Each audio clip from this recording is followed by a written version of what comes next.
这里是菜鸟监狱，与普通监狱不同，这里关押的都是即将被判处死刑的菜鸟。在这个菜鸟社会中，一旦有人持有除木质工具以外的任何物品，都会被宣判死刑，并最终被处以弥留之刑。不幸的是，我也成为了这座监狱的一份子。菜鸟一博，以你非法藏匿史稿，你已被判处死刑，并将在2分钟后受刑。好好的为自己的所作所为感到后悔吧。如你所见，自从我藏匿在家中的史稿被发现之后，我的高手身份也随之暴露，最终被带到这所监狱中准备受刑。难道我的一生就到此为止了吗？等一下，或许现在还不是绝望的时候。虽然这里是监狱，但它是由泥土构成的呀。反正我本来就是罪犯了，又何必束手束脚呢？在确认附近没有守卫之后，我悄悄来到角落的位置，然后不断的往上挖去。虽然途中挖到了别人的牢房，但好在对方并没有大肆宣扬。当我出来后，发现自己身处一个尴尬的位置，四周十分开阔，没有任何遮掩物。趁着四下无人，我慌乱的跑下山。然而还没过多久，我就发现有一些菜鸟在山边巡逻。眼下的情况非常糟糕，估计我越狱的消息很快就会被守卫们发现。但在那之前，我还有机会。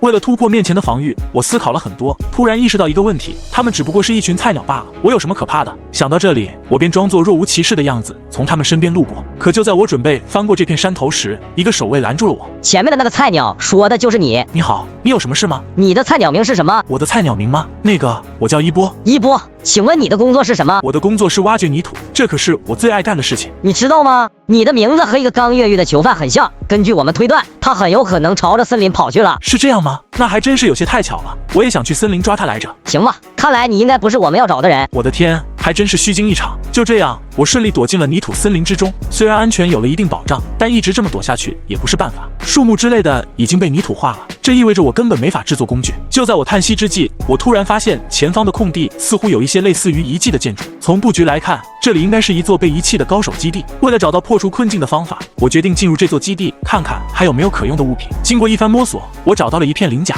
此刻的我有些摸不着头脑，为什么高手们会特地留下一片鳞甲在这里？虽然心中有疑惑，但我的手却没有停下。又摸索一番后，我找到了一张写着坐标的纸条，在另一个空桶中又找到了一张写着诅咒的纸条。在获得这些信息之后，我又急忙朝着另一面墙摸去，果然在这里又找到了3张纸条，上面分别写着希望、高手和消失。这5片鳞甲和5张纸条已经是我所能找到的全部东西了。虽然不知道有什么用，但我总觉得是高手们想要传递某种信息。紧接着，我把这些鳞甲合成了一个海龟壳，并戴在了身上。突然间，我发现纸条上的坐标似乎指向角落的方向。在附近挖开摸索一番后，我找到了一本带有消失诅咒的附魔书。这时，我似乎想到了什么，将纸条之间的内容串联起来。一个疯狂的想法涌入我的脑海，我试着将海龟壳附魔上消失诅咒，然后将其重新戴在头上。也就在这时，世界发生了改变。我的天，这到底是什么情况？为什么本该是泥土的方块全部恢复了原样？震惊之际，我似乎想到了什么，连忙朝着外面跑去。果然，不只是这个基地，整个世界都发生了变化。